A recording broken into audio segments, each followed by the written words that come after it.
Vimos ya 3 de los primeros días creacionales. Acuérdense que vamos verso a verso. Por eso no vamos a estudiar el día de hoy, en este momento, Génesis 1. Bueno, sí vamos a estudiar Génesis 1, pero no lo vamos a estudiar en el 1.1, porque ya estudiamos hasta el verso 13 el año pasado. Fíjate cómo es de vasto esto, que nos obliga de alguna manera a ir despacito. Entonces, el año pasado vimos ya 3 días creacionales.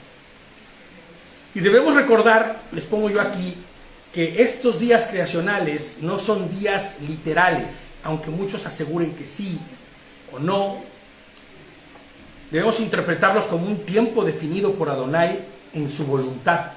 ¿Por qué digo esto? Porque para muchos un día, como dice Pedro, es como 1000 años, o 1000 años como un día, pero pueden ser un día, porque para Dios no hay límites.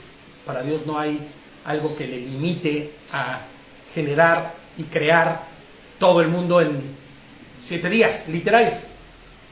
¿Creen ustedes Dios que pudiera hacerlo? Pues claro. En 7 minutos, en 7 segundos, en 7 nanosegundos estaría creado todo. La cuestión no es esa.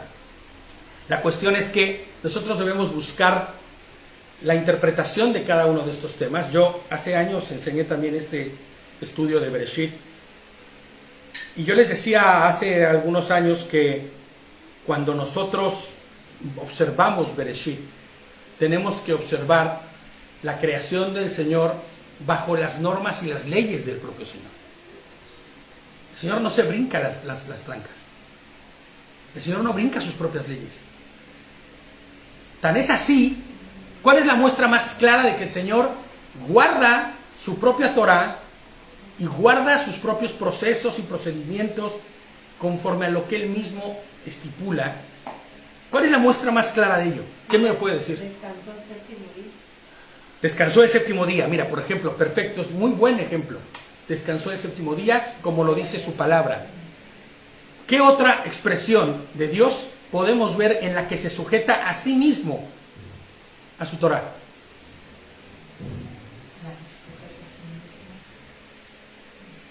La cruz. En la cruz misma, porque sin derramamiento de sangre no hay perdón de pecados, no hay remisión de pecados. El sacrificio que se llevó a cabo en la cruz cumplía con cada uno de los sacrificios que ya hemos visto, como lo hemos dicho antes. Pero Él no omitió el sacrificio.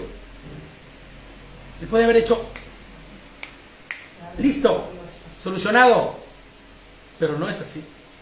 Es un Dios justo. Y cuando decimos que es un Dios justo, hablamos que la justicia de Dios no es como la justicia humana. No hay justicia en el hombre, en realidad.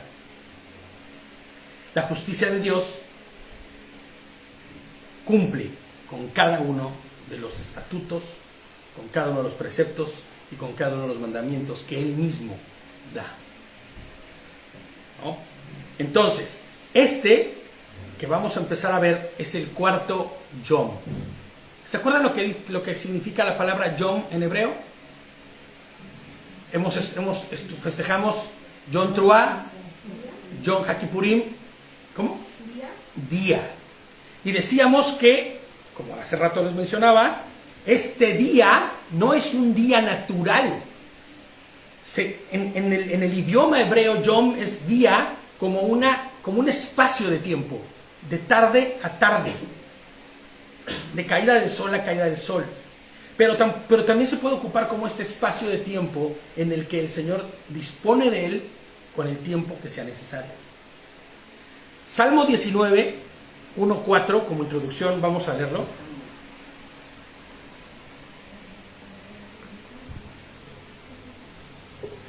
Salmo 19, 1:4 dice: el cielo cuenta la gloria de Elohim, el firmamento anuncia la obra de sus manos. Un día le da el mensaje al otro día y una noche a la otra noche. Transmite sabiduría. no hablan, no hay palabras, no se escucha su voz, mas por toda la tierra sale el pregón hasta el fin del mundo, su mensaje, hasta el fin del mundo su mensaje, hasta el pabellón donde mora el sol. ¿Qué nos estaría diciendo este salmo? ¿Qué entendemos por este salmo? No se oye a decir nada. No hay voz alguna que pregone la gloria y la majestad de Dios. Pero la propia naturaleza, la propia creación, clama su nombre. Predica de su nombre. Un día al otro, una noche a la otra. Y su pregón hasta el fin del mundo. Inclusive dice, hasta el pabellón donde mora el sol. Claro, porque el sol también... ¿Perdón? ¿Me preguntaron o no? Porque el sol también es creación de Dios. Acabamos de ver en el tercer día que se creó el sol y la luna, la lumbrera mayor y la lumbrera menor. Y decimos que a partir de ese momento era como si estuviéramos dentro. Bueno, vamos al estudio. Vamos a leer antes Salmo 115, en el verso 16. Salmo 115. El Tehilim 115, en el verso 16.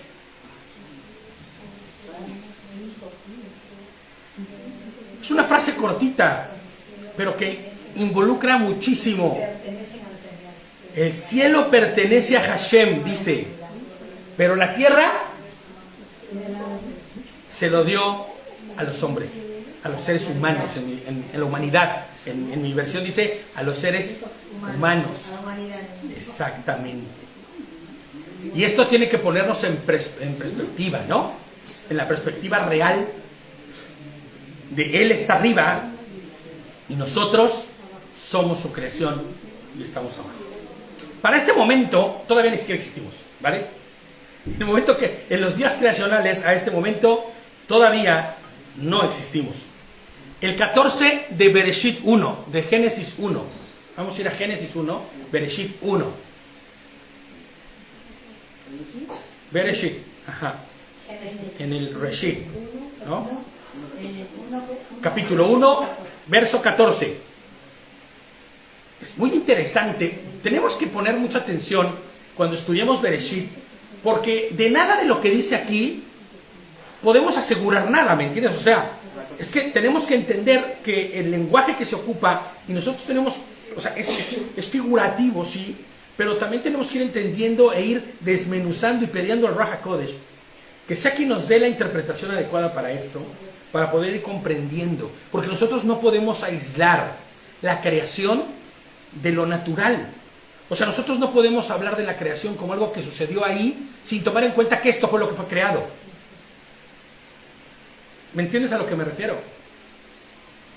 Hay reacciones químicas sucediendo en esa creación, porque Dios creó los elementos.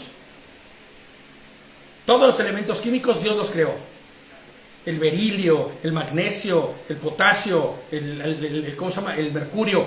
Todos los elementos los creó Dios. El hidrógeno, el nitrógeno, el oxígeno, todo. Y sabes, Él, en la sabiduría perfecta, fue creando todas las cosas. De hecho es chistoso también porque luego entre las personas hay un dicho, ¿no?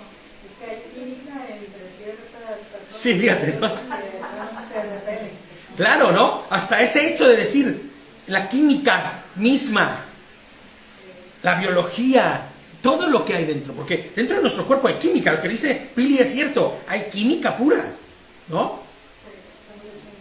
Estamos hechos de energía, hay electricidad en nuestro cuerpo. Entonces nosotros no podemos aislar, ¿no? Por eso decimos muchas veces que andamos bien corrientes, porque andamos dando unos toques por ahí, andamos de corrientes, ¿no? Andamos dando toques por ahí por todos lados, porque hay mucha estática. Entonces nosotros no podemos aislar estas situaciones de la narrativa. Y tenemos que pensar que el Señor creó todas estas cosas a través de los elementos que Él mismo formó. ¿Vale? Entonces, bajo esa línea y esa perspectiva, tenemos que mirar la creación misma. Elohim dijo, sean las luces en el firmamento del cielo para dar luz sobre la tierra, para dividir el día de la noche, sean por señales, por estaciones, días y años. ¿De qué está hablando? Pues de las lumbreras de las que hablábamos, ¿no?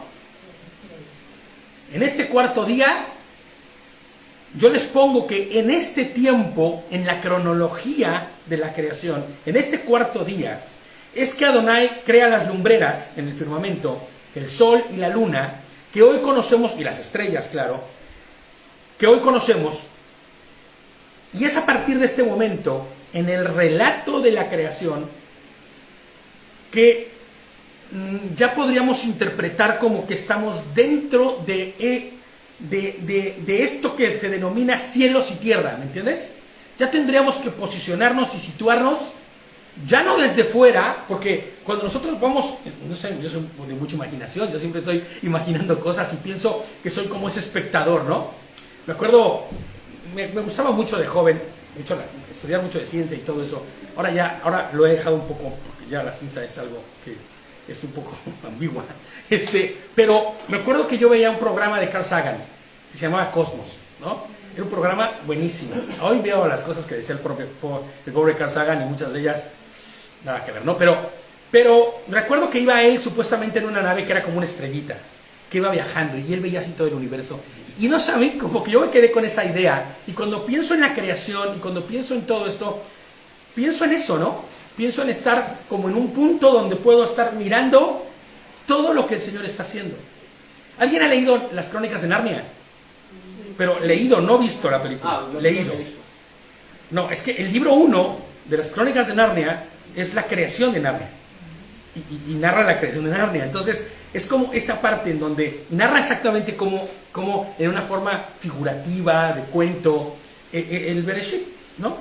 No hay nada, de ellos de repente se ven en la oscuridad, no hay nada, como sucedió. Y esa nada, y de esa nada, el león empieza a hablar y empieza a crear, ¿no? El león que es Mashiach, que es Yehoshua, ¿no? Que es Hashem mismo, que es Dios. Entonces, a mí me gusta mirarlo desde esa perspectiva, pero es como si ya no estuviéramos más en esta perspectiva de ver todo lo que está haciendo en el todo para situarnos dentro de los cielos y tierra. Pero ya no de los cielos arriba, ¿no? Ya no de los cielos que representaban en esta primera etapa de los 3 primeros días la gloria de Dios, la grandeza, ¿no? No ya los cielos que hoy conocemos. De hecho, inclusive, no sé si lo pongo aquí, pero la atmósfera, como hoy la vemos, ¿no? Se centra de este espacio llamado cielo y tierra. La palabra luz en Bereshit 1.3, en el Strong, es la palabra or. Y fíjate lo que significa. Iluminación, luminaria, en todo sentido, incluido un relámpago. Inclusive me da mucha curiosidad que dice felicidad, ¿no? Como esta expresión de que se te ilumina el rostro, ¿no? A causa de alegría, dice amanecer, astro, claro, luciente, luz, rayo, resplandor, ¿no? Mientras que cuando dice luces del firmamento, en el Strong, es la palabra Maor. Fíjate lo que significa. Es en plural y femenino, dice. Y es Meorá. Propiamente está hablando de un cuerpo luminoso, de una luminaria, ¿no? La diferencia entre estas dos palabras nos da más entendimiento, les pongo yo aquí con respecto al texto y a la situación en la cual sucede una y otra, así como con sus circunstancias específicas. Mientras que en Génesis 1.3, que es cuando vemos que está esta luz que lo ilumina todo desde fuera, habla de la luz que es emitida por una fuente de luz que ilumina todo, como la luz que quita toda tiniebla, ¿no? La luz creadora, la luz de la creación misma, que es la luz de Dios. Pero en Bereshit 1.14 es más bien en el sentido de un cuerpo que emana luz. Entonces, como el de la menorá, por ejemplo, en el Strong, aparece como descripción de cuerpo luminoso. Entonces es distinto hablar de la luz que se hablaba en el principio, cuando digo hágase la luz, y no podemos entender como que solo se iluminó, no. A ver, la oscuridad, y lo voy a explicar ahorita un poquito más adelante, pero quiero hacer esto ahorita, porque siempre se me olvida decir lo que tengo que decirlo al momento, ¿no? La oscuridad como tal que nosotros observamos en el principio, no es oscuridad como tal. Por eso dice que estaba sin forma, vacía, pero no es que estuviera vacía, es como si tú tuvieras un bloque negro oscuro de masita de esa con lo que los niños juegan. ¿Entiendes? En la oscuridad no se mira nada, o sea, este manto, y se los pongo yo más adelante, que es donde el Señor va a empezar a crear cosas, a moldear, a formar. Y esta luz es la que va a empezar a quitar la oscuridad, pero no como la oscuridad que estamos acostumbrados a pensar, que la oscuridad que donde no hay nada, no, la oscuridad donde esta luz empieza a formar cosas. No sé si me doy a entender, pero empieza como que a separar las cosas. exacto, empieza a hacer con esta luz los procesos químicos necesarios, ¿no? Para que empiece a suceder todo lo que hemos visto en estos 3 primeros días. Entonces, la luz de la que habla aquí es la luz de las luminarias que ya se crearon y ya las observas tú desde dentro. Tal exactamente, la luz del sol que ya está entrando, ¿no?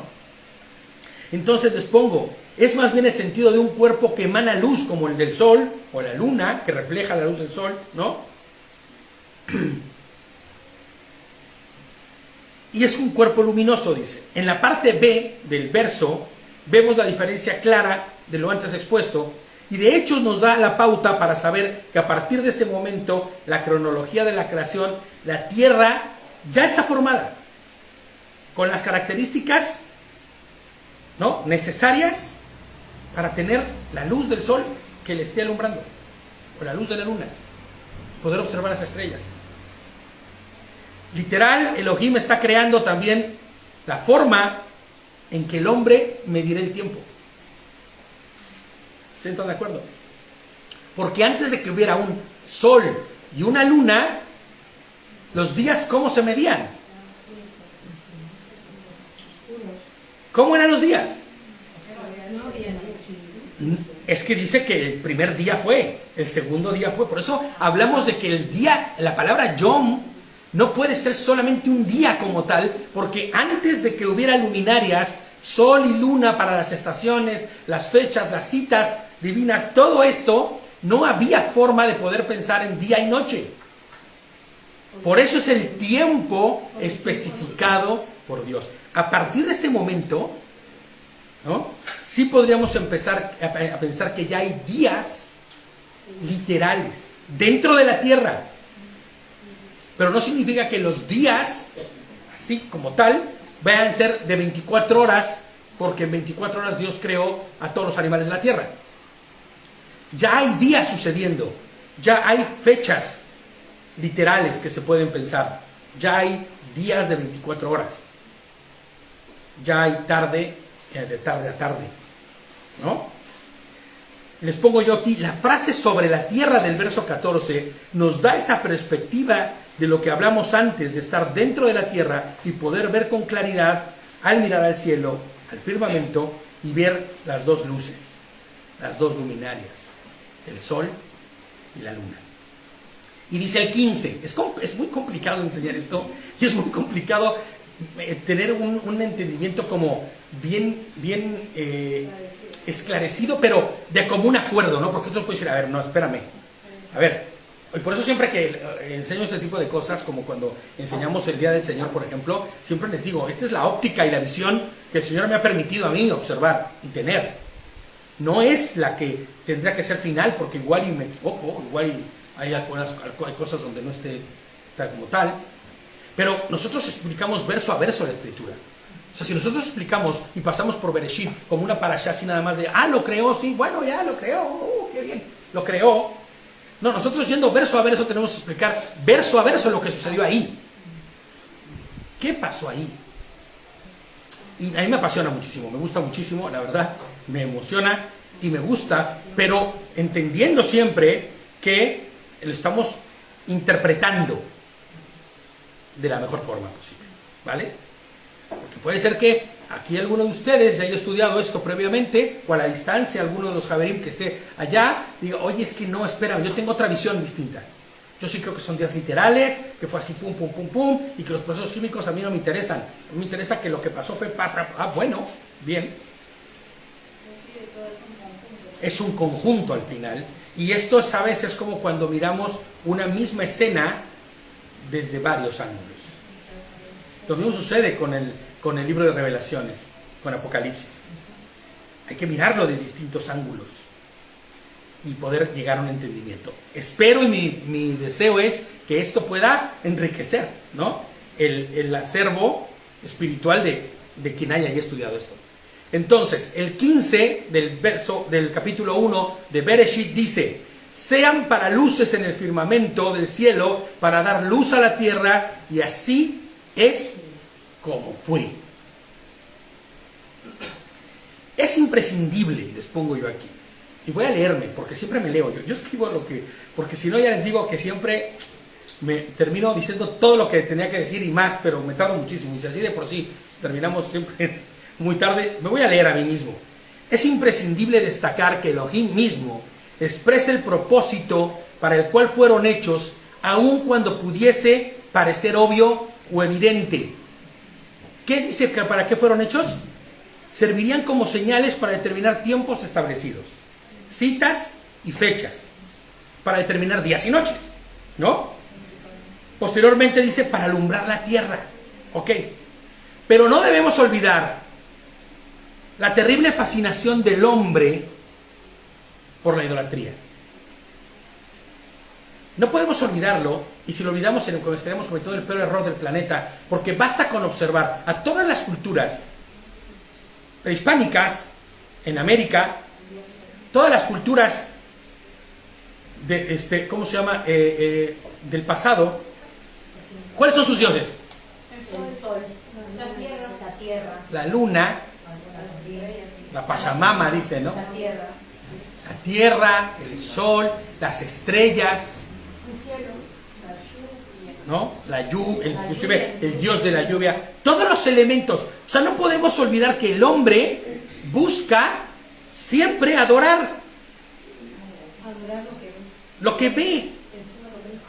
¿Y sabes eso? ¿Sabes cómo se llama? Pues se llama idolatría. Por buscar en la creación la divinidad que solo se puede encontrar en el creador de las cosas. Ese es el terrible problema de esto. Que está buscando el hombre la divinidad de Dios en las cosas creadas y no en quien lo creó. ¿No? tenemos que tener en cuenta que nosotros fuimos creados para adorarlo. Para adorarle a Él. De alguna manera siempre buscas de dónde agarrarte, ¿no? Claro. ¿Para qué adorar? ¿Para qué? Fíjate, les pongo yo aquí, advierte claramente el hecho para qué fueron creadas, sesgando, poniendo un límite, cortando toda oportunidad, ¿no? De convertirlas en un motivo de adoración y por ende de idolatría. Eso está diciendo el Señor. Te está diciendo para qué son. Mijo, no le busques más significados. Eso es para lo que son. ¿Vale? No hay más. Adonai reprende fuertemente toda clase de idolatría a los astros. Y entre ellas está la famosa astrología, el horóscopo, el tarot, las cartas astrales, los signos zodiacales, que es el horóscopo. Incluso las mismas estrellas están buscando las formas de los horóscopos, ¿no? Claro. Los animalitos, Las constelaciones, todas estas cosas, ¿no? Porque el hombre tiene esa cualidad. Buscarse, inventarse, interpretarse cosas y después convertirlas en su Dios. O sea, vale, o sea, conviertes en tu Dios algo que tú mismo estás inventando. ¿Te imaginas? Por eso, si tú al día de hoy, hermano, hermana, Javerim, Javerot, si estás poniendo tu confianza aún en cositas como el horóscopo, las cartas astrales y todo este tipo de cosas, Adonai las reprende. Son idolatría y estás en contra de la voluntad de Dios. Vas en contra de su Torah, vas en contra de Él mismo cuando tú decides ir a favor de estas cosas. Es que, ¿qué crees que en mi carta? No, tú no sabes, ¿eh? A mí, yo te voy a decir, te voy a confesar esto, ¿no? Yo nunca creí en estas cosas literal, pero yo tuve una conocida en mi vida que su madre, era mi suegra, ¿vale? Tenía una novia, yo no, que su madre era una bruja, la verdad, pues ¿qué te voy a decir? Porque todos los que hacen ese tipo de cosas se convierten y terminan siendo eso. Hacía cartas astrales. Y ella estaba muy orgullosa porque le había hecho una carta astral a Luis Miguel y se la había dado. Ay, Dios mío. Y a mí me dijo cosas, muchas cosas, muchas cosas, que después se cumplieron en mi vida. No erró en cosas que dijo. Pero yo me pregunto, ¿quién le dio a ella el entendimiento? ¿Adonai? Porque si Adonai reprende estas cosas, ¿cómo puede ser que Adonai le dio el entendimiento para que yo conociera todas estas verdades? O supuestas verdades, o coincidencias, o cosas que cuadraron perfecto. Pon tú que fueran verdad. Son los pactos que esta persona tiene con... Exactamente. Es el enemigo que le hace ver todo, que le y permite... le da como un supuesto poder para que tú vayas más y llamarte a entender. Exactamente. Y tú pongas tu confianza en quién? En eso. Y tú pongas tu confianza en no solo en esa persona, sino en el modus operandus que es la astrología. Lo que dice las... Y en todo... Claro. Y al final ya no confías en Adonai. Adonai, bueno, eso es una cuestión de suerte y también es malo, ¿no? La lotería y esas cosas, la verdad, los juegos de azar y todas esas cosas, no se debería ningún creyente practicarlos, ¿no? Porque te voy a decir algo, el azar es una cosa distinta, que los propios sacerdotes con el Urim y el Turim, con las piedritas estas, ¿no? Que siempre me confundo su nombre exacto, es Urim y Turim, ¿no? No me equivocaba. Estas piedritas, ellos lo que decían era, e inclusive los apóstoles, cuando echan suerte para elegir a quién va a ser el de los 12, que va, de todos los que están ahí, va a entrar al grupo de los 12 para sustituir a Judas, ¿no? A Judá, que se mató él mismo, el Iscariote, ¿no? Judá el Iscariote. Bueno, pues cuando hacen eso, ellos no están lanzando una suerte a ver si el universo conspira a favor. Lo que ellos dicen es, Señor, decide y danos con este instrumento el saber cómo va, y lanzan la moneda, ¿no? O ponen los palitos, el que saque el palito más pequeño, lo que sea. En la voluntad de Adonai está. Pero no así la astrología y estas cosas, ¿me entiendes? Ahí no entra... En esto no entra, porque en esto ya entra la adivinación, y esto, todo este tipo de cosas en la Torah está descrito como hechicería. No hay más. Todo aquel que observe estas cosas, todo aquel que observe los patrones del cielo para definir cómo vas a hacer, y no, es que tienes la influencia de Marte en tu vida, y como tienes la influencia de Marte, en el que, no sé cómo dicen unas cosas tan absurdas, ¿no? Perdón, muévele por favor ahí, cariño, para que se ponga, ¿no? Eso es perfecto, ya ahorita se pone, vale. Es que está el guardapantallas, el cubrepantallas. Está incidiendo Júpiter con Saturno y por eso tienes el carácter endemoniado que tienes hoy. Perdón. Sí estás mirando, ¿no? La gravedad. ¿Qué eres? ¿Leo? Yo leo, pero la Biblia, ¿no? La Torah, ¿cómo va a ser que me digas que qué soy? ¿No? Pero el Señor puso claramente en su palabra para qué están las estrellas, la luna, el sol. ¿Cuál es su pareja? Hombre, sí. No. Yugo desigual o no, están viendo eso. Fíjate, no, eso es muy interesante. Es muy interesante eso que acaba de decir Eli, ¿no? Es un yugo desigual terrible lo que está haciendo, pero como dice que Virgo lleva muy bien con los Piscis. No importa, la astrología te dice. Tú dale, brother, ¿no? Dale porque tu horóscopo dice que le des. Ajá. Estás incurriendo en el peor de los pecados, en la peor de las barbaries, pero tú vas. Y después dices, no, es que, ¿qué crees? Que los astros yo creo que como que se movieron de repente y ya no estaban en la, no sé cómo le llaman eso, alineados, ¿no? Devarim, o Deuteronomio 4:19 dice, Devarim, Deuteronomio 4:19 dice, cuando mires arriba al cielo y observes el sol, la luna y las estrellas, Deuteronomio 4:19. Cuando miras arriba al cielo y observes el sol, la luna, las estrellas, toda la hueste celeste, no debes ser atraído e inclinarte ante ellos, ni servirle a estos. Estos Hashem tu Elohim los ha repartido a otros pueblos en todas partes bajo el cielo. Y no está diciendo que el Señor sí permite la idolatría a los demás, no. Otros pueblos harán eso, es lo que está diciendo. Tú no lo hagas. Tú fuiste escogido por Él. Tú fuiste traído de la esclavitud a su luz. Tú no tienes por qué observar ni sentirte tentado, porque es súper tentador. Súper tentador. Yo recuerdo que en aquella ocasión cuando esta señora me contó toda mi historia, me dijo cosas muy impresionantes, ¿no? Me dijo cosas muy fuertes. Yo no era ni creyente de 15 días. ¿Qué voy a ser creyente? Chocondín. Me monte, la verdad, yo no creía en nada, ¿no? Aunque siempre he creído en el Señor, era esa época y esa etapa de mi vida en la que yo estaba perdidigirillo por ahí, ¿no?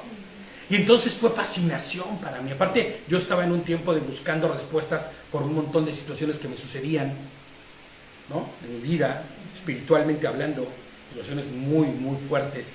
Y entonces, todo lo que parecía místico, todo lo que parecía que podía explicarme el por qué estaban sucediendo esas cosas, yo iba de tonto ahí y me agarraba de eso. Lo místico, no sé qué, y que las piedritas de no sé cuánto, y tu cuarzo, y tu... Y nada más, todas estas cosas de las que yo encontraba respuesta, buscaba respuesta, llegaron cuando yo conocí a Mashiach. Cuando yo conocí a Mashiach, todo lo que pasaba en mi vida se sesgó, pum, adiós. Todo lo espiritual, eso raro, horrible y terrible que sucedió en mi vida, de experiencias que no te puedes imaginar, cuando yo llegué al Señor. Por eso en el estudio de los muertos nada saben, ¿se acuerdan? Sí. Les contaba un poquito, ¿no? Nada volvió a suceder en mi vida. ¿Por qué? Porque puso el Señor en orden mi vida. Mi vida entró en un orden real, no por los cuerpos celestes que se movieron y se alinearon para tener la incidencia perfecta. No, porque mi Creador puso en orden mi vida. Jamás volví a mirar cosas de ese tipo. ¿Entiendes? Jamás volví a buscar. Porque entendí que el Señor es quien tiene el control de todas las cosas. Y que todas esas cosas son una parafernalia que el enemigo ha hecho para desviar tu atención de quien verdaderamente tienes que tenerla puesta. ¿Sí entendemos, no? Se restaura nuestra vida como debía ser desde el principio. Exactamente, como debía ser desde el principio. Empezamos con esa transformación progresiva que llegará hasta el día en que escuchemos la trompeta y ¡pum! Seamos transformados. Eso es maravilloso, es emocionante. Pero la realidad es que muchas de las personas hoy en día, aún creyentes, aún cristianos, inclusive gente que camina, pues mira a los judíos con la Kabbalah, ¿no? Terrible. Buscando explicaciones a las cosas espirituales con estas como misticismos.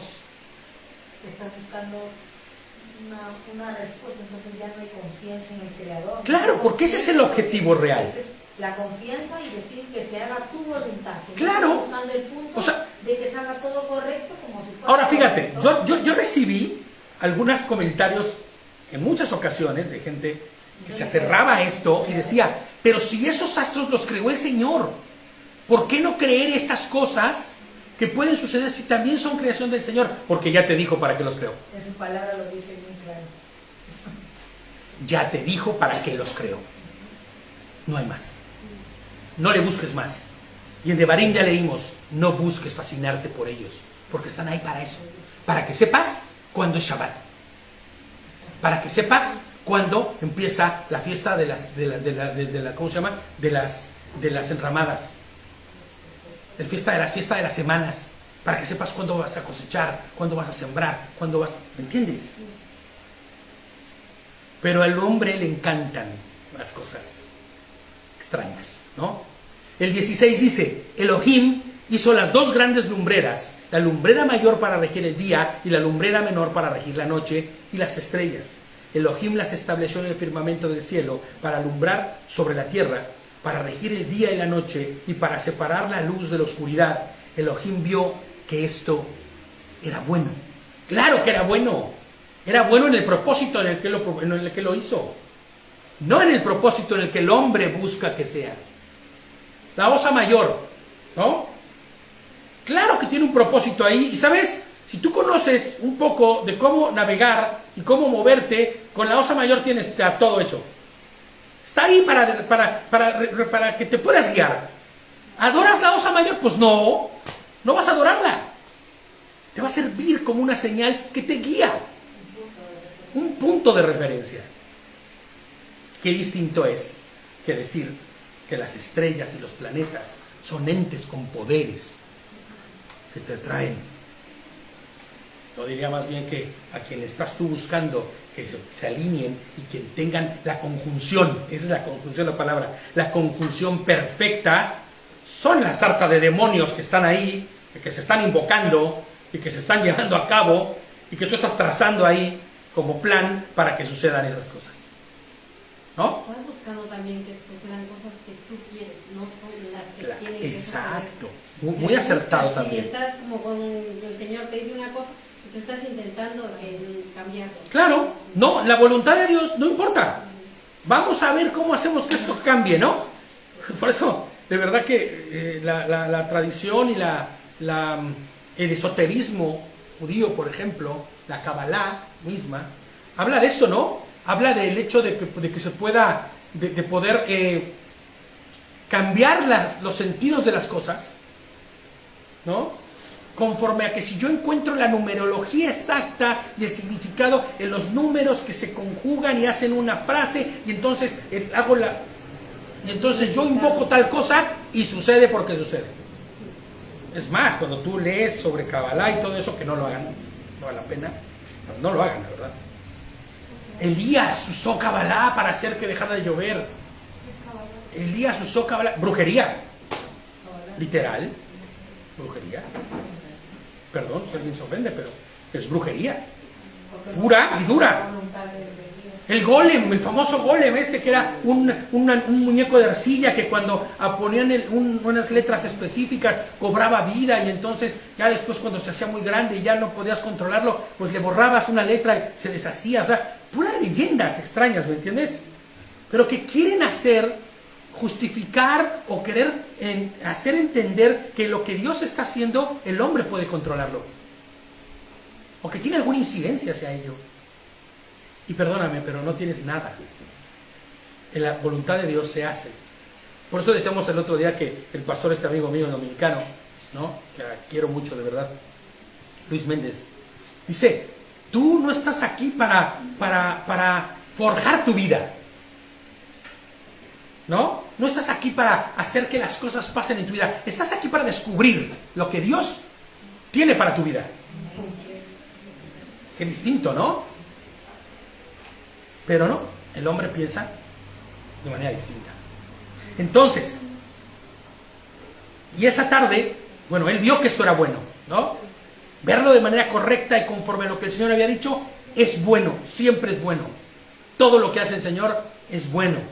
Y esa es la tarde y esa es la mañana que formaron el cuarto día. ¿Ok? Elohim sigue formando este mundo progresivamente, les pongo yo aquí, poniendo y haciendo que cada característica y que cada proceso suceda conforme a su voluntad.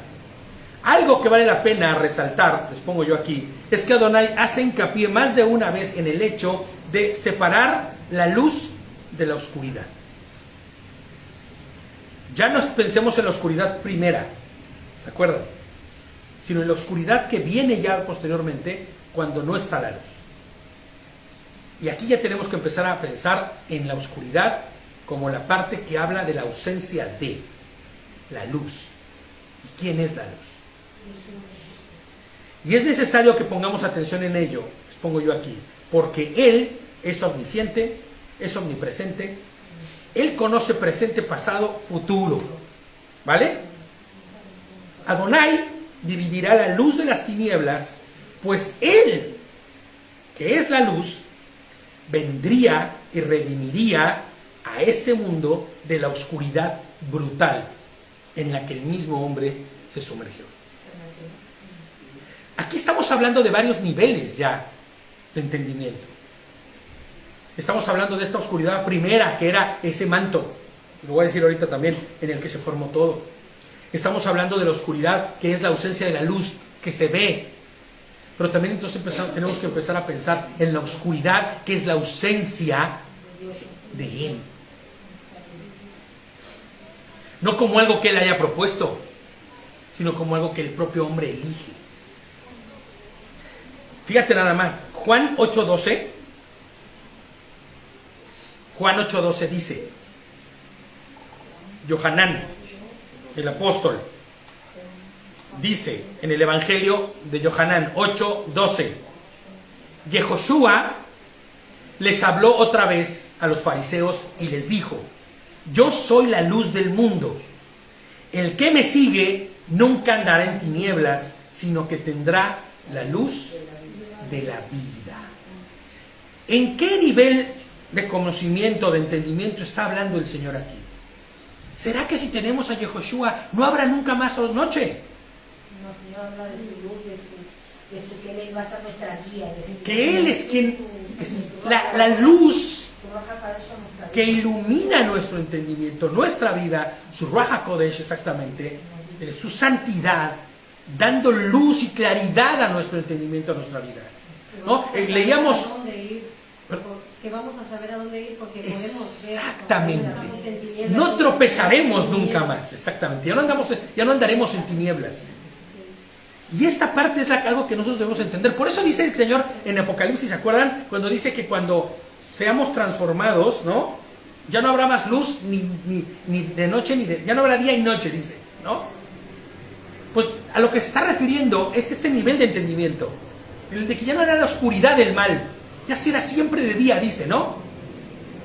¿Será que realmente está diciendo eso? ¿O será que lo que está diciendo es que en el nivel de entendimiento de la oscuridad fue eliminada la oscuridad, la maldad, la ausencia de Dios no estará nunca más? ¿Entiendes? A eso se está refiriendo. Cuando Él dice, el que me tenga a mí, no habrá oscuridad. Pero me es muy, muy curioso para mí el hecho,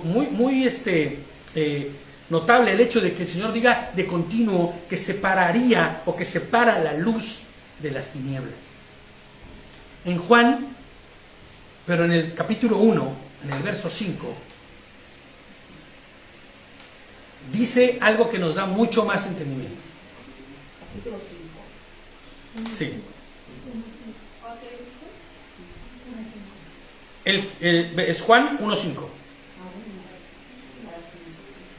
Juan 1.5. La luz, ¿qué dice?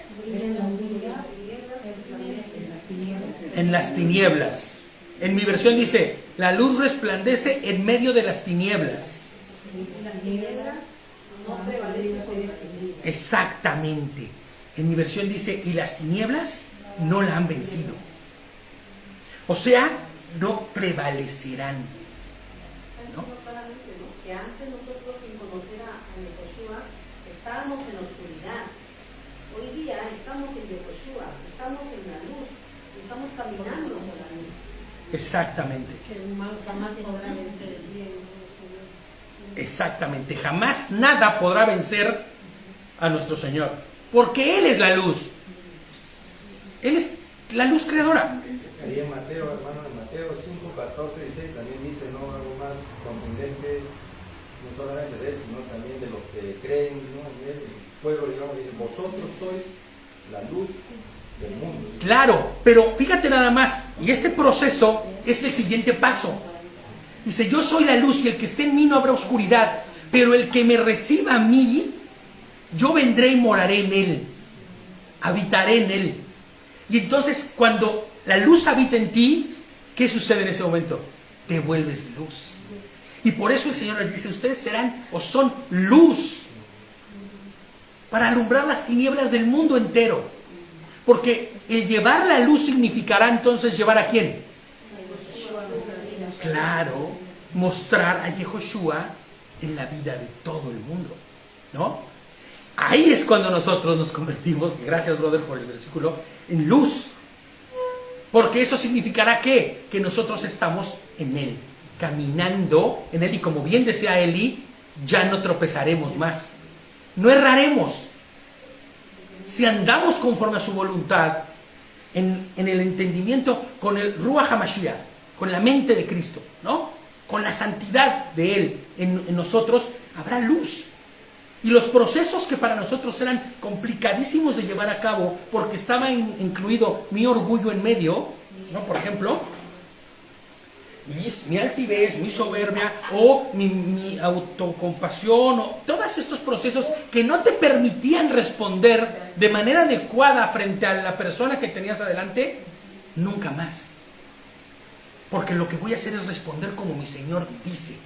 No respondan mal por mal, sino bien cuando les hagan un daño.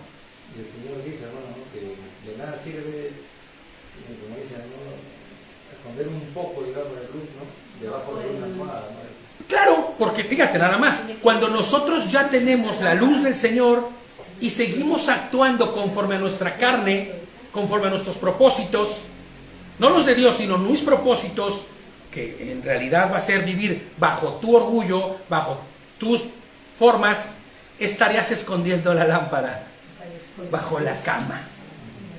¿Quién prende una lámpara para esconderla en un mueble y que no ilumine? Es absurdo, ¿no? Es ilógico. Pero nosotros debemos entender que ya una vez que tenemos la luz del Señor, esa luz debe iluminar y resplandecer. Y eso significará que tenemos la mente de Mashiach.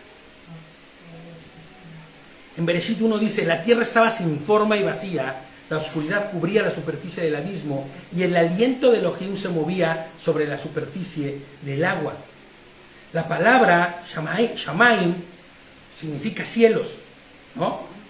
Así como Eretz, tierra, ¿no? Pero también las corrientes de entendimiento nos abren un poquito el entendimiento a la puerta, o más bien nos abre la puerta para entender, ¿no? E interpretar respectivamente como que esto era energía y masa. Por eso yo les digo que debemos pensar también en los términos físicos de las cosas que estaban sucediendo. Podríamos interpretarlo como energía o masa, espíritu y materia. Inclusive en un libro que es el Zohar, ¿no? Se interpreta como, o el Zohar se interpreta como masculino y femenino. Porque de esa unión de estas dos cosas se crearon cosas, ¿me entiendes? Esta oscuridad creadora de la que hablamos. No la oscuridad de la que estamos hablando, oscuridad como de la ausencia de Dios, no, sino esta oscuridad del principio, ¿no? Cuando estaba sin forma, vacía, la oscuridad cubría todo. Pues esta oscuridad no es que fuera una oscuridad vacía, sino que era el elemento en el cual se empezaría a crear, que es en él mismo. De hecho, me gusta mucho porque una vez fuimos a Madrid y estuvimos con los hermanos de Madrid y explicaban esta parashá, y estaban explicando esta parashá, y decía un hermano que era como si nosotros pudiéramos ver un círculo, un acceso aquí de Dios, en Dios, su brazo, donde tú quieras ver, oscuro. Donde tú dices, ahí no hay nada, está Dios. Porque es en Dios en quien se está creando las cosas. En Él, por Él y para Él, ¿me entiendes? Entonces nosotros podemos pensar que estaba vacío, que no había nada, no. Este vacío era la ausencia de la creación todavía. Pero estaba ahí con lo que se iba a crear, que era en él mismo. Y lo explicamos eso en el Bereshit 1.1, en el Reshit, en lo primero. Es más, inclusive decíamos que así como cuando llevan en el Omer, ¿no? ¿Se acuerdan del Omer Reshit? ¿Qué se hace en el Omer Reshit? Se llevaba lo primero de lo primero, lo mejor de los granos, y se presentaba ante Dios. Y con ello, tú ibas a recibir lo mismo. Así como dieras la primicia que dabas, así ibas a recibir la primicia. O sea, a ti no te importaba y llevabas el peor de los granos, así te iba a ir en tu cosecha. Ese es el principio, es el mismo principio, ¿no? Porque en el Reshit se creó todo. En el inicio, por eso es Bereshit, en el Reshit, en lo primigenio. ¿Y quién es lo primigenio? Dios mismo. Y por eso podemos saber y pensar que todo fue creado en él y dentro de él, ¿no? En el principio Elohim, el principio y el fin, ¿no? El Aleph y el Tav, el Alfa y el Omega, creó los cielos y la tierra. Entonces, fíjate, pensando en esta relación que hay, ¿no? Entre espíritu, materia, energía, Elohim, cielo y tierra. En cierta forma, se estableció un vínculo inseparable entre Elohim, el Shamaim y el Eretz, que era el Elohim, el creador, los cielos y la tierra. Podríamos entonces suponer que entre la oscuridad citada en el inicio y la fuerza o energía que sostiene todo, la energía y la materia parece indicar que la creación consta de tres elementos. Tres elementos. La materia oscura, que es de la que hablamos, que es esta misma parte, ¿no? La materia oscura, la cual sustenta todo, pues está hecho en él, que es parte de Dios mismo, que no es sinónimo de la oscuridad que representa el mal, no, sino es este lienzo donde Adonai hará, siendo él mismo, el todo, y donde fue hecho todo, como si fuera la materia misma sin moldear, como si tuviera una porción de él mismo, o en él, para crear todo lo que conocemos. Puede ser un poco complicado de entenderse, pero tenemos que pensar de esta manera, porque si no, estaríamos diciendo que Dios creó de la nada cosas. Y Él creó en Él, por Él y para Él, todas las cosas. Eso dice la Escritura, ¿no? Que en Él fueron hechos todas las cosas. Y solo en Él y por Él subsisten. Bye, no hay más. Entonces, el siguiente punto sería la energía, que para la física o la ciencia, y a mí me gusta meterme un poquito en esto de lo que es, para que todo el mundo dice, bueno, ¿y dónde está la ciencia en esto? ¿Cómo puedes entonces explicar el bosón de Higgins? O el bosón de Higgs, ¿no? ¿Cómo lo explicas? Pues aquí está muy sencillo. La energía, que para la física y la ciencia se conocen como bosones, que son partículas que llevan energía, se llaman partículas mensajeras, entre los cuales destaca este famoso bosón de Higgs, el cual en los científicos se le ha dado el nombre de la partícula de Dios, porque resulta que esta partícula está presente en toda materia, no importa qué sea, en donde haya energía, donde haya protones, electrones, neutrones, donde ahí está la partícula del bosón de Higgs. A mí no me da a entender otra cosa más que el Señor está en todo, porque se creó del todo. Y la materia se le denominan fermiones, como se le conoce científicamente.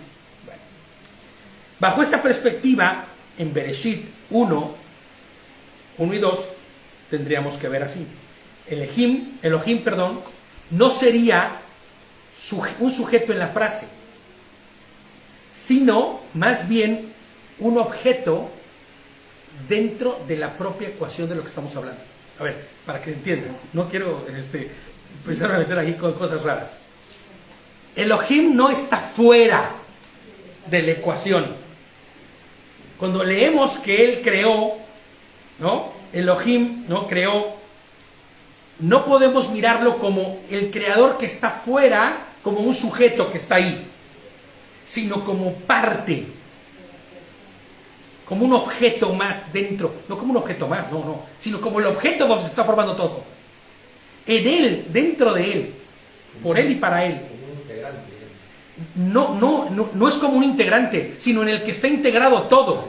Más bien los integrantes están en él, ¿me entiendes? Exacto.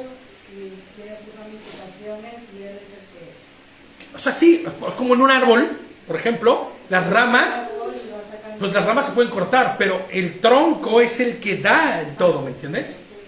Entonces, él es el todo. No podemos mirarlo como él está creando ahí, como moviendo los hilos y apretando los botones. Es en él mismo en el que están sucediendo las cosas. Es impresionante, pero tenemos que mirarlo de alguna manera así.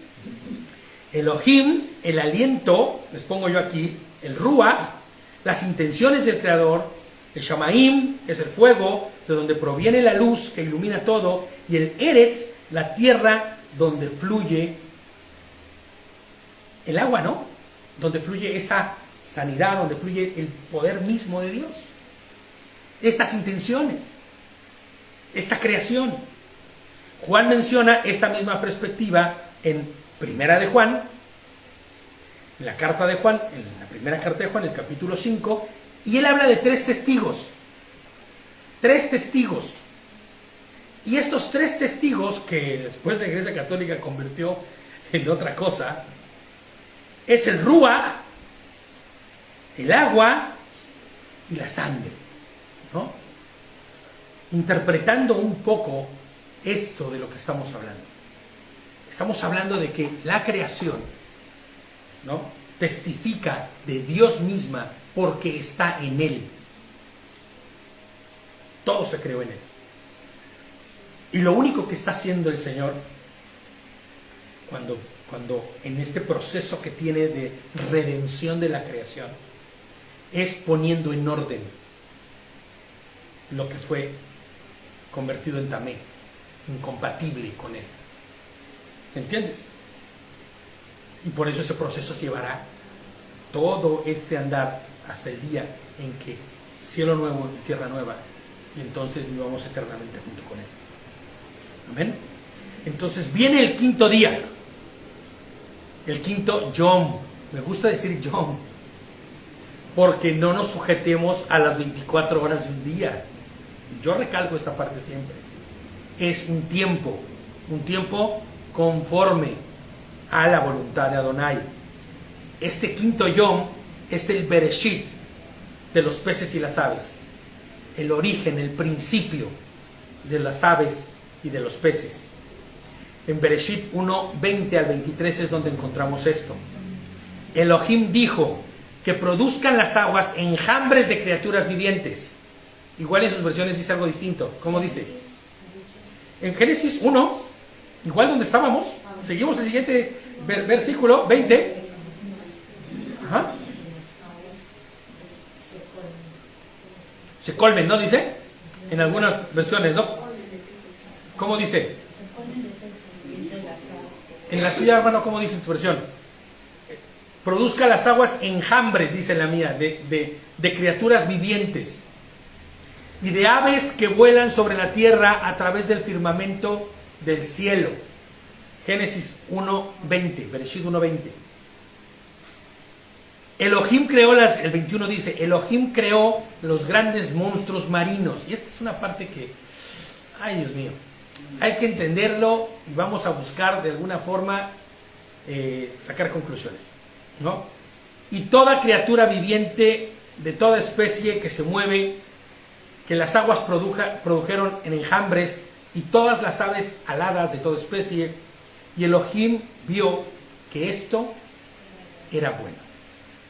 Elohim los bendijo diciendo, sean fecundos y multiplíquense, llenen las aguas en los mares y que las aves se multipliquen en la tierra. Y esa tarde y esa mañana formaron el 5.º día. ¿Ok? Vale. Un 5.º yom, un 5.º periodo de tiempo, el 5.º día. Como ya vimos en Bereshit 1:1, se usa el verbo hebreo bará, o se ocupa la palabra bará, y este vuelve a aparecer en este pasaje. En concreto, en Bereshit 1:21, y dice, y crea, bará. Elohim también aparece, ¿no?, como esta parte fundamental para la creación. La próxima vez, les pongo yo aquí, en la que se dirá que Elohim bará, será en el 1:27, para la creación ¿de quién? De Adán y de Eva. Y por cierto, también aparece el Aleph y el Taf ahí. O sea, que las criaturas que tienen aliento y que tienen vida no se crean independientes a él, sino también forman parte de él. Están hechas del mismo Reshit. De modo que si articulamos el capítulo 1 de Génesis en torno a esta declaración, Bará, Elohim, surgen tres secciones creativas, tres secciones creativas de creación. La primera, lo inanimado, aquello que no tiene nefesh. ¿Saben qué es el nefesh? Que no tiene pescuezo. No, porque puede tener vida, ¿no? La luz, los cielos, la tierra, las plantas, los árboles y las lumbreras. Eso no tiene nefesh, no tiene pescuezo. Segundo, lo animado o animal, los seres con nefesh, pescuezo, pero sin el aliento de Elohim. ¿El hombre es un animal? Pues no. Por eso me cae tan mal cuando dicen que el hombre es el animal más inteligente de todos. Hombre, ¿de qué me hablas? Lo que distingue a los animales del hombre es que el hombre tiene conciencia que Dios le dio, ¿no? Que tiene el aliento de Dios y el espíritu, ¿no? Entonces, que tiene pescuezo pero sin aliento de Dios, sin su ruaj, los animales acuáticos, los que vuelan y los terrestres. Y por último, lo animado a la imagen de Elohim. Que esto es el hombre varón y varona, Ish y Isha, portadores del espíritu de la santidad. ¿Ok? Les pongo, este estudio es de la segunda sección creativa de Génesis 1 y fíjate en el orden de Hashem, en la orden de Hashem, perdón. Muchas versiones traducen produzcan las aguas. Pero este producir es distinto al producir de la tierra, porque mientras la tierra tiene que retoñar o brotar, las aguas tienen que ¿qué? Hervir, dice, ¿no? Huir, hervir. Así que Adonai dijo, bullan las aguas, seres vivientes, o más exactamente, enjambres de seres vivientes. Mientras que en la parte donde se describe la creación de las plantas, sí habla de que crecerán, habrá una semilla, y esta semilla producirá, y esto de producirá otras semillas, ¿no? Y habrá un crecimiento. Aquí no, aquí dice que hay como una explosión de vida, ¿me entiendes? Un huir de vida. Elohim dijo, el 20 dice, pulule el agua con enjambres de seres vivientes y las criaturas con alas que vuelan, vuelen sobre la tierra en el firmamento abierto del cielo, y así fue. Las aguas, les pongo yo como comentario, tienen que hervir literalmente, o sea, bullir literalmente. Es un caldo de cultivo creacional. Allí están sucediendo muchas cosas, están creándose seres vivientes, donde cada célula se divide a través de procesos como la meiosis y la mitosis para crear cientos de especies que se producen haciendo literalmente hervir las aguas de vida.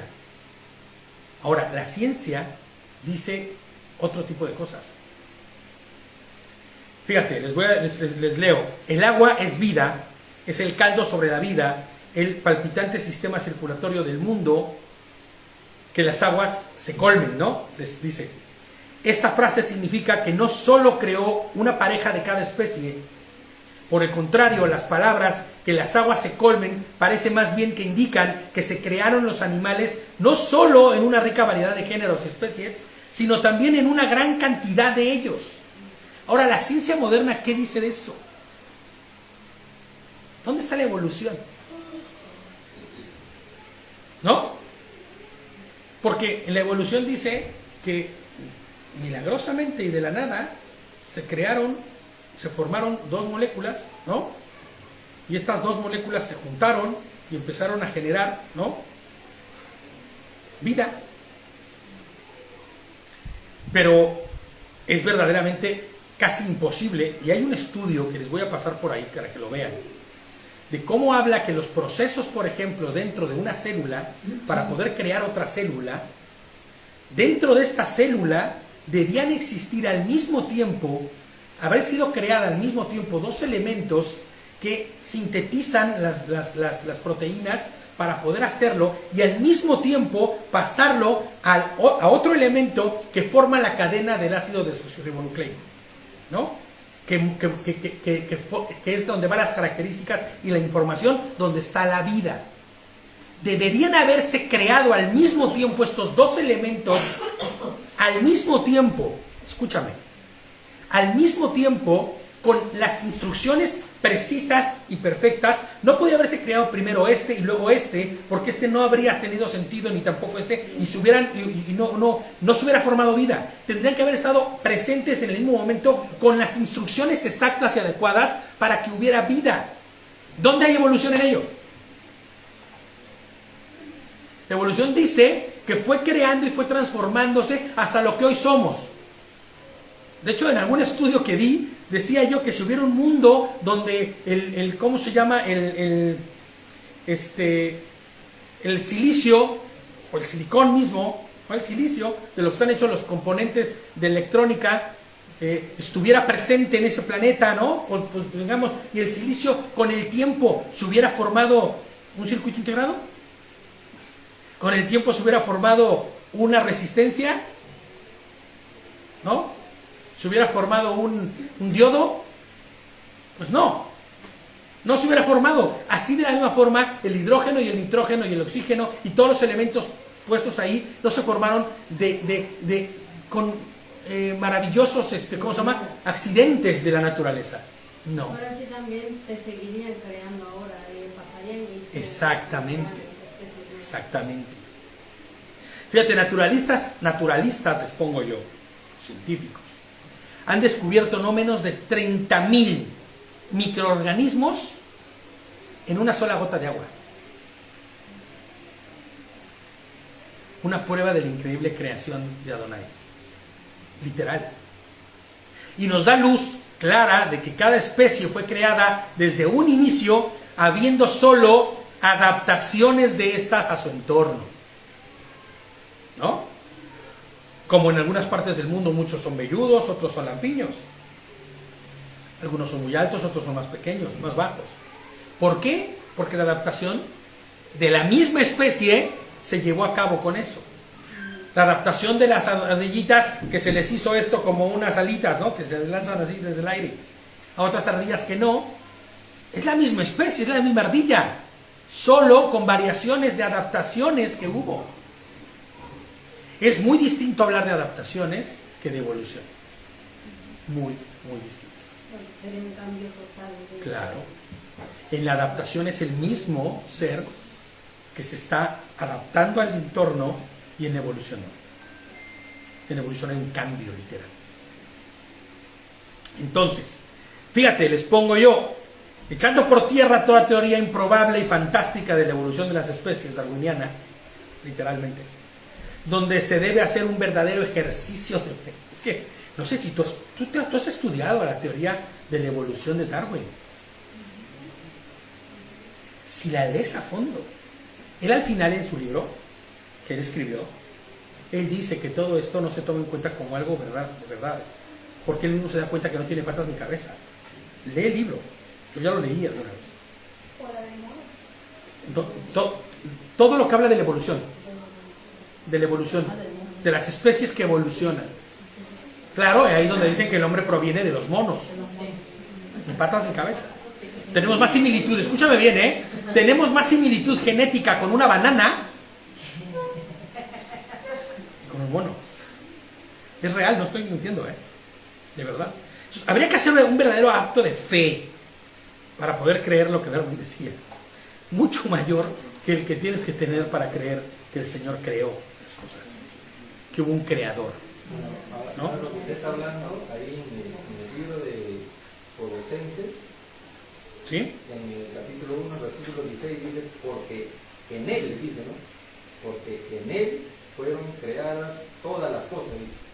Así las es. que hay en los cielos y las que hay en la tierra, visibles e invisibles, sean tronos, sean... O sea, dice en él, ¿no? Ahora entiendo por qué no dice que fue creado por él. Exactamente. Fue creado para él. Exactamente. ¿No? En él. O sea, eso prácticamente En lo está él. haciendo. ¿No? Que Exactamente. De él sale parte. Así es. Colosenses que... Así es. 1:16.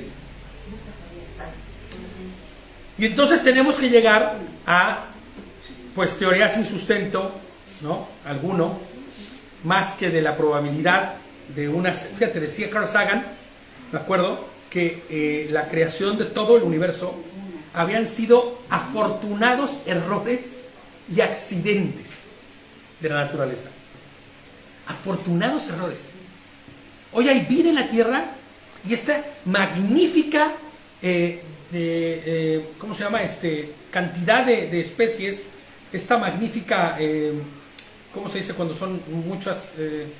Diversidad de especies y de creación por algunos pequeños accidentes, errores de la naturaleza.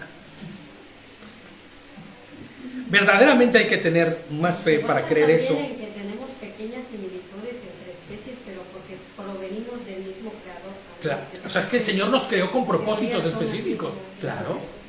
Y esa teoría, hermano, del Big Bang, ¿no? Que hablan de una explosión, se creó todo, ¿no? O sea, eso es una disparatada, digamos, pero porque, bueno, una vez un expositor decía eso, ¿no? A ver, pongamos una bomba acá, ¿no? La vemos que estalle, a ver si todo va a estar en orden, ¿no? Claro, de hecho hay una teoría, yo les decía el año pasado, hay una teoría que habla de una, como si fuese implosión, ¿me entiendes? Donde no había nada, fue tal la propia gravedad en sí mismo que implosionó como lo que es un hoyo negro. ¿Saben lo que es un hoyo negro? Está sacando materia de continuo de la nada. Bueno, es que es imposible o sea, es que es absurdo pensar que por una explosión, primero que nada, saber cuáles fueron los elementos para dicha explosión. ¿Entiendes? Qué distinto es cuando estudias Bereshit y descubres que en él fueron hechas todas las cosas y claro, y que no hubo necesidad de explotar nada para crear materia, porque la materia es él. Por eso que él, como dice, ¿no? En todas las cosas que tienen vida, en él está presente. Pero Claro. él también dijo, ¿no? Con esa certeza, yo soy el camino, la verdad. Y la vida. Yo soy el que soy. En mí es en el que hay vida. Bereshit 1:11 dice, a ver, espérenme. Espérame. Estábamos en el qué? En el 20, ¿no? Sí, perdóname. Dame un segundito. Sí, Bereshit 1:11 dijo, Bereshit 1:11 dice, Elohim dijo, produzca la tierra hierba que lleve cera de su tipo y de su semejanza y árboles de fruta, cada uno produciendo su propia semilla que lleve fruto en la tierra, y es así como fue, dice, ¿no? Donde dice que la tierra produzca, la palabra es dasha, ¿ok? Que significa brotar o producir, como un brote, como algo que está, ¿no? Que es consecuencia de otra creación anterior y forma parte de una cadena de sucesos dentro de la creación, mientras que en Bereshit 1:21, que es donde estamos ahorita, Elohim creó, o bará, las grandes criaturas del mar y todas las cosas vivientes que se arrastran. Así que el agua pululaba con toda clase de ellos, y fue toda clase de criaturas que vuela, y Elohim vio que era bueno. Es distinto la palabra que se ocupa para cuando se habla de brotar, la palabra dashá que bará, porque es como dar el crecimiento a través de una semilla, y aquí no. Como ya vimos, la palabra bará es usada de una forma peculiar. La palabra bará significaría crear, formar, como, fíjate, dice fabricar inclusive en el Strong, ¿no? La diferencia consiste en los seres que fueron bará o creados y los que son resultado de una creación anterior. ¿A qué se refiere creación anterior? A una semilla. ¿Me entiendes? Dios creó las semillas y las semillas reverdecieron. No en el caso de los animales, que sí fueron creados. Y fíjate, les pongo yo aquí, los que son bará tienen el aliento de vida, y en esta ocasión se refieren a 3 categorías. Los grandes monstruos marinos, todo ser vivo que se mueve, y toda ave alada o todo lo que vuela. En la parte de los grandes monstruos marinos, el hebreo usa una sola palabra para referirse a monstruos marinos. Esta palabra es tanim o tanim, que significa, cuando tú buscas su significado, significa dragón o serpiente marina. Una serpiente marina, un monstruo marino, una serpiente marina. ¿Se acuerdan que en el libro de Job se habla de este ser, ¿cómo se llama? El Leviatán, que lo describe literalmente como una serpiente marina, ¿no? Porque habla de las escamas y la dureza de sus escamas. En este punto podemos ver que hay todo un apartado para mencionar estos monstruos marinos.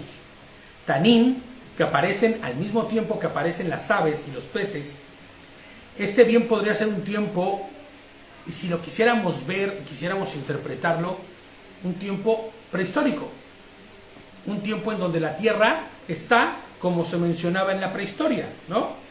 Con mucha vegetación, con aves, con animales. Ya hay mamíferos habitando. Por eso nosotros no podemos pensar ni creer, y la verdad yo estoy muy resiliente y muy escéptico a esta parte de, es que voy a meter en un conflicto ahorita buenísimo, de los dinosaurios. ¿Vale? Es increíble darse cuenta que todos los, ¿cómo se llaman los que estudian los dinosaurios? Antropólogos, paleontólogos, antropólogos, todos los paleontólogos y todos los que estudian esto, todos los que hay en el mundo, y te reto a que lo investigues, todos forman parte de los mismos colectivos, de universidades, de, ¿cómo se llama?, de facultades, todos, o sea, no existe uno independiente que haya encontrado un fósil, tal y como lo han encontrado todos ellos. Yo me puse a investigar, yo vi de la mano, todos son como se dicen agarrados. Todos van bajo una misma línea, pero la verdad es que yo no considero que fuera así. Fíjate, el famoso dragón o reptil o serpiente, pues sea terrestre o marino, si pensamos nosotros, ¿a qué nos sonaría? Un cocodrilo, fíjate, en el mejor de los casos, pero tendríamos que pensar en la palabra dinosaurio, porque eso es lo que allá afuera se ha mostrado y enseñado. Ahora, la palabra dinosaurio es un neologismo, sí, neologismo, acuñado por el paleontólogo británico Richard Owen, usando las palabras griegas deinos. ¿Deino qué significa? Terrible. Y sauros, ¿Qué significa? Lagarto. Lagarto terrible. Exactamente. De la palabra saurus tenemos también, por eso dicen brontosaurio, lagarto estruendoso, que hace pisa fuerte, ¿no? Yo honestamente, con la parte de los dinosaurios, no me voy a meter en esto aquí, porque vamos a entrar en un debate, pero yo no considero que existan tal cual se mencionan, y mucho menos en el periodo,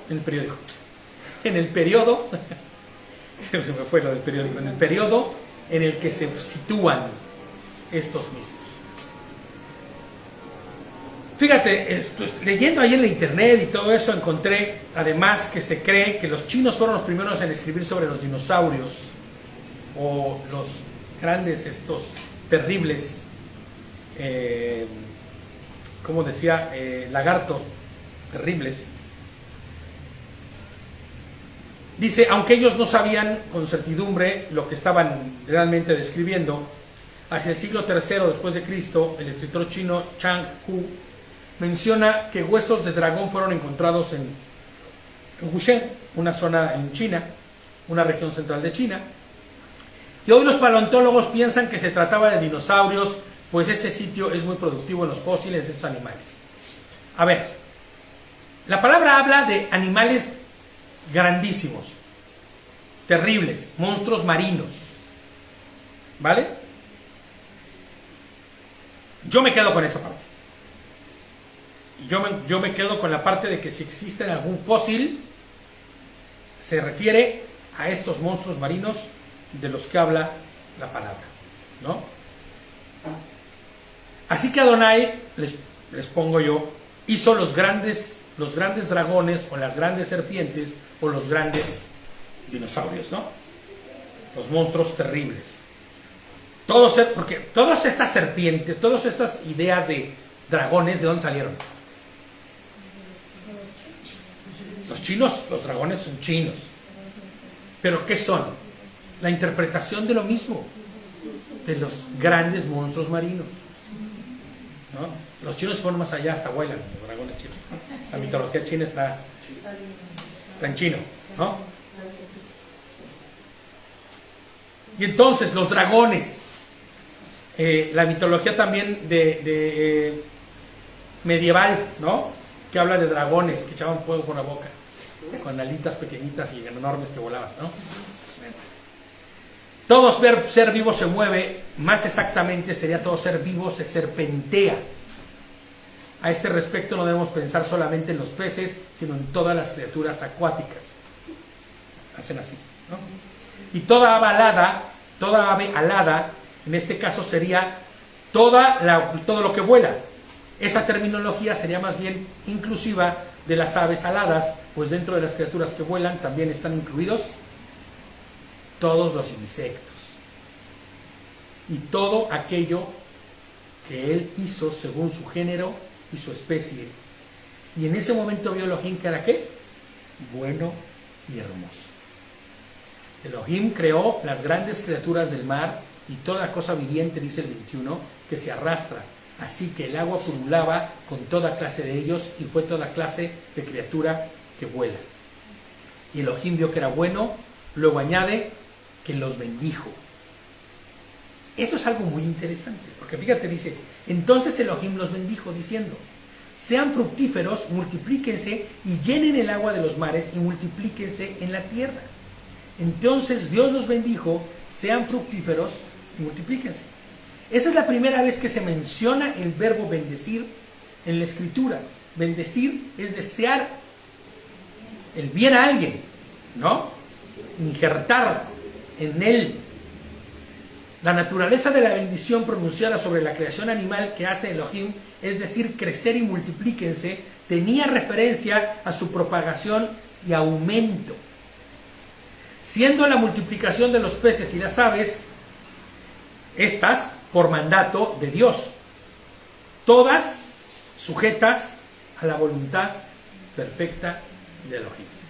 sean fructíferos y multiplíquense, se convirtió en una fórmula regular de bendición. Así pues, con ese don del Eterno, los seres acuáticos deben multiplicarse en las mares y en los cielos los que volaban.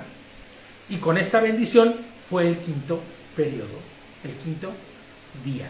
¿Cuánto duró este periodo? No lo sabemos. Es un tiempo que el Señor sabe y determina Él, o determinó Él en la creación. Nosotros no podemos saberlo. Y sería un poco loco y un poco absurdo de nuestra parte querer situar o meter al Señor en 24 horas. O no, y decir que no puede haber sido en 24 horas, porque también el Señor es poderoso para hacer cualquier cosa. Entonces, así fue la noche y fue la mañana del quinto día. Y fíjate, yo en mi nota les pongo bienvenidos al origen. Porque estamos viendo y estamos estudiando cómo se crean las cosas, cómo se crearon los seres, los animales, ¿no? ¿Cuál fue el verso que me diste tu hermano? En él y por él son hechas todas las cosas. Colosenses. Vamos a leerlo otra vez. Vamos a leerlo para terminar, ¿no? Colosenses 1 ¿qué? 1:16. Gracias. Vamos a ver, esperen. Vamos a Colosenses. Sí. Colosenses 1:16. Y esta parte de los dinosaurios como tal, les digo que no me voy a meter yo en controversias porque es muy controversial este asunto, pero yo me quedo con la parte de estos seres enormes de los que habla la Escritura y que estuvieron en la tierra. Estuvieron porque ya no están. Los únicos animales o monstruos que se podrían pensar como del mar serían las ballenas, ¿no? Pero no son... Claro, son seres enormes, ¿no? Yo siempre me ponía a pensar si, como dice usted, si los animales, que habitan en la tierra, como dice, fueron bendecidos por Dios al momento que Noé, ¿no?, invocó a los animales que se refugian en el arca, ¿no? ¿Dónde estaban? O sea, claro. Los dinosaurios. Claro, sí. No, lo que pasa es que lo que dicen es que los dinosaurios desaparecieron ya. Que desaparecieron. Claro, en el Cretáceo, en alguna de las eras, ¿no? Porque como después de ellos se creó al humano, entonces, ¿por qué no, las personas sí vivieron y los dinosaurios se extinguieron? Si cayó el meteorito, ¿por qué no murieron los humanos? Claro, no, lo que pasa es que lo que dice la teoría esta es que estando los animales, estos animales en la Tierra, cayó el meteorito supuesto, ¿no? Desaparecieron todos los, ¿cómo se llaman?, los dinosaurios, pero no así los animales como los que estaban mejor adaptados, pequeños mamíferos, que después se convirtieron en grandes mamíferos. Bueno. Hay otra teoría, dice que justo en el diluvio, pues, en el diluvio, ahí supuestamente desaparecieron. Hombre, pero es que si los dinosaurios hubieran existido junto con en el hombre, en la tierra, junto al hombre, el hombre no hubiera prevalecido. Si es que son lo que ellos dicen que era. Claro, o sea, es que de verdad, por donde tú lo quieras ver, se vuelve muy complicado de explicar, aún inclusive son teorías hechas por hombres. Entonces, bueno, vamos a terminar con Colosenses 1:16. Colosenses 1:16. Esta es una verdad que nosotros debemos entender y que se vuelve fehaciente en lo que hemos explicado. Porque por medio de Él fueron creadas todas las cosas que están en el cielo y en la tierra, visibles e invisibles, sean tronos, dominios, principados u autoridades, dice. Todo fue creado por medio de Él y para Él. Amén.